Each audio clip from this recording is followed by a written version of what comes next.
আসসালামু আলাইকুম রহমতুল্লাহি ওয়া বারাকাতুহু। এক নম্বর কথা, শবে বরাত এর অর্থ হলো সব মানে রজনী বা রাত্র, আর বারাআত মানে মুক্তি, মানে মুক্তির রজনী, মুক্তির রাত।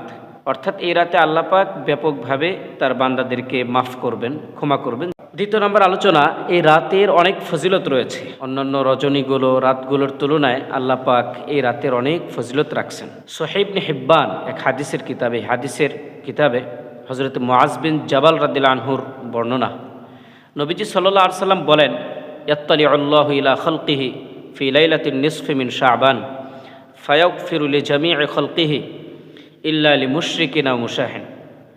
নবীজি সাল্লাল্লাহু আলাইহি সাল্লাম বলেন, আল্লাহ রাব্বুল আলামিন এই রাতে, অর্থাৎ শবে বরাতের রাতে, তার সৃষ্টিকুলের প্রতি এক বিশেষ দৃষ্টিদান।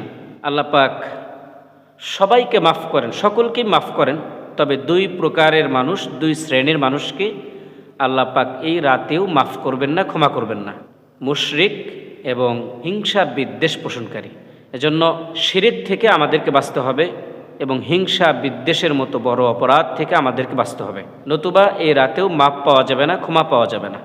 তবে অন্যান্য বর্ণনায় আরও কয়েক শ্রেণীর কথা আসছে যাদেরকে আল্লাহ পাক মাফ করবেন না। যেমন এক প্রকারের মানুষ আছে যারা আত্মীয়তার সম্পর্ক ছিন্নকারী, এদেরকেও আল্লাহ পাক মাফ করবেন না। আরেক বর্ণনা আসছে যে সমস্ত পুরুষ তারা তাদের কাপড় টাকনুর নিচে পরে। আরেক প্রকারের মানুষ যারা পিতামাতার অবাধ্য সন্তান, আল্লাহ পাক বলেছেন, ওয়ালা তাকুল্লাহুমা উফফি ওয়ালা তানহারহুমা ওয়া কুল্লাহুমা কওলান কারীমা। পিতামাতাকে উফ শব্দও বলতে আল্লাহ পাক নিষেধ করেছেন, বরং সম্মানসূচক কথা বলবো আমরা, সম্মানের সাথে পিতামাতার সাথে আমরা আচরণ করব। আল্লাহ পাক তৌফিক দান করেন।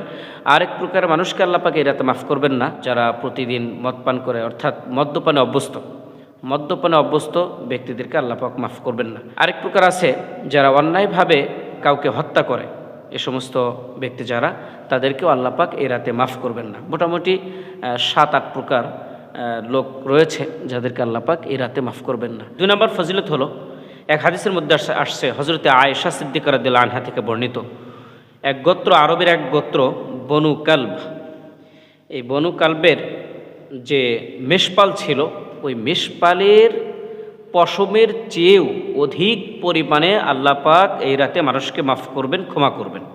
সুবহানাল্লাহ, অনেক বড় একটা বিষয় যে আল্লাহ পাক একটা গোত্রের প্রচুর পরিমাণ মেষপাল থাকে, আর সেই মেষপালের শরীরে কি পরিমাণ পশম থাকে, সকল পশম, যত পশম আছে, এই যে লক্ষ লক্ষ কোটি কোটি পশম, এর চেয়ে হাজার গুণ বেশি, এর চেয়ে লক্ষ কোটি গুণ বেশি আল্লাহ পাক মানব জাতিকে, মানুষকে আল্লাহ পাক তার সৃষ্টিকুলকে মাফ করবেন এই রাতে, যারা আল্লাহ তাআলার কাছে মাফ চাবে। হাদিসের মধ্যে আসছে, নবীজি বলেন, ইন্নাল্লাহা আযজা ওয়া জাল্লা ইয়ানজিলু ইলা সামাঈদ দুনিয়া লাইলাতান নিসফি মিন শাবান ফায়াগফিরু লিআকসারি মিন শা'রি গনামি বানি কালব, কামা ক্বালা নবী সাল্লাল্লাহু আলাইহি ওয়াসাল্লাম। তিরমিজি শরীফের বর্ণনা।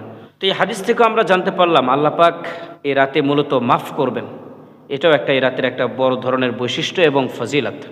3 নম্বর আরেকটা ফজিলত আমরা জানবো, আল্লাহ পাক এই রাতে প্রথম আসমানে আগমন করেন। আল্লাহ পাকের শান অনুযায়ী তিনি আগমন করেন, তিনি ডাকেন, বান্দাদেরকে ডাকেন, আলা মিন মুস্তাগফিরিন লি ফাআগফির লাহু, যেমন কোনো ক্ষমা চাইনেওয়ালা, মাফ চাইনেওয়ালা আসো কিনা, তুমি আমার কাছে মাফ চাও, আমি তোমাকে মাফ করব। আল্লাহ পাক এইভাবে ডাকেন, আলা মিন মুস্তারজিকিন ফাআরযুকাহু, এমন কোনো রিজিক সন্ধানে আছো কিনা, রিজিকের পেশানিতে আছো তুমি আমার কাছে রিজিক চাও, আমি তোমাকে রিজিকের পেশানি দূর করব, আমি তোমাকে রিজিক দান করব। আলা মুবতাল্লান ফাউআফিয়াহু, আল্লাহ পাক এভাবে ডাকেন, কোনো বিপদগ্রস্ত আছো কিনা, কোনো বিপদের সম্মুখীন হয়েছ, তুমি আমার কাছে বিপদ থেকে মুক্তি চাও, আমি তোমাকে বিপদ থেকে মুক্তি করব। তো আল্লাহ পাক এইভাবে ডাকতে থাকেন। হাদিসের মধ্যে আসছে, হাত্তা ইয়াতুলু আল ফজর, এইভাবে ফজর উদিত হওয়ার আগ পর্যন্ত আল্লাহ পাক বান্দাদেরকে ডাকেন, যে বান্দা, তুমি তোমার সকল প্রয়োজনের কথা, তোমার সকল হালাল সব কিছুর কথা তুমি আমার কাছে বলো, আমি তোমার সব কিছু সমাধান করব। তো এই হাদিস থেকে বোঝা যায় যে এই রাতের অন্যতম আরেকটি ফজিলত হলো যে আল্লাহ পাক প্রথম আসমানে, প্রথম আকাশে এসে বান্দাকে এইভাবে ডাকতে থাকেন। ইবনে মাজাহ শরীফের বর্ণনা। এজন্য আমাদের করণীয় হলো এ রাতে বেশি বেশি আল্লাহকে ডাকা, আল্লাহর কাছে চাওয়া, আল্লাহর কাছে মাপ চাওয়া।